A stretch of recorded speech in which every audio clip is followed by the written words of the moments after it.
അപ്പോൾ ഗായ്സ് ഇതേ ചക്ക സീസണായ പിന്നെ വീട്ടിൽ ഫുൾ ചക്ക കൊണ്ടുള്ള വിഭവങ്ങളായിരിക്കും. അപ്പോൾ ഇന്ന് ഇതേ ചക്ക കിട്ടിയിട്ടുണ്ട്. അപ്പോൾ നമ്മുടെ പൊതുവെയുള്ള ചക്ക സീസണായ എല്ലാ മിക്ക വീട്ടുകളിലും ഇങ്ങനെ തന്നെ ആയിരിക്കും അല്ലേ.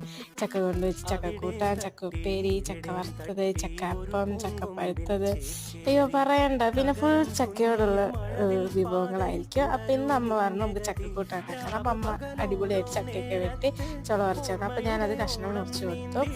അപ്പം അമ്മ അതേ കുക്കറിലേക്ക് അത് വേവിക്കാൻ വേണ്ടി മഞ്ഞൾപ്പൊടി, ഉപ്പും വെള്ളമൊക്കെ ഒഴിച്ചത് അടുപ്പത്ത് വെച്ചു. പിന്നെ അതിലേക്ക് അരപ്പ് അമ്മ തേങ്ങയൊക്കെ ചിരകി അതിലേക്ക് വേണ്ട സാധനങ്ങളൊക്കെ അമ്മ അത് അരച്ചെടുത്തു. അപ്പോഴേക്കും നമ്മുടെ ചക്ക വെന്ത് വന്നു. അപ്പോൾ അമ്മ ഇതെല്ലാം കൂടെ അതിക്കിട്ട് നല്ല അടിപൊളിയായിട്ട് അത് മിക്സ് ചെയ്തെടുത്തു. എന്നിട്ട് അതിലേക്ക് അമ്മ വറവിട്ട് വറ്റൽമുളകും കറിവേപ്പിലയും കടുകൊക്കെ ഇട്ട് വറവിട്ട് അതും കൂടെ അതിലേക്ക് ഇതാക്കി നന്നായി മിക്സ് ചെയ്തു. അപ്പോൾ ഇതും നമ്മുടെ മത്തി മുളക് ഇട്ടും കൂടെ കഴിക്കാൻ അടിപൊളി ടേസ്റ്റ്. അപ്പോൾ ഇന്ന് ഇത്രയേ ഉള്ളൂ. അപ്പോൾ ഇങ്ങനെ എല്ലാവരുടെയും വീട്ടിൽ ചക്ക സീസണായി ഇങ്ങനെയൊക്കെയാണോ എന്നൊക്കെ ഒന്ന് കമൻറ്റ് ചെയ്യണേ. അപ്പോൾ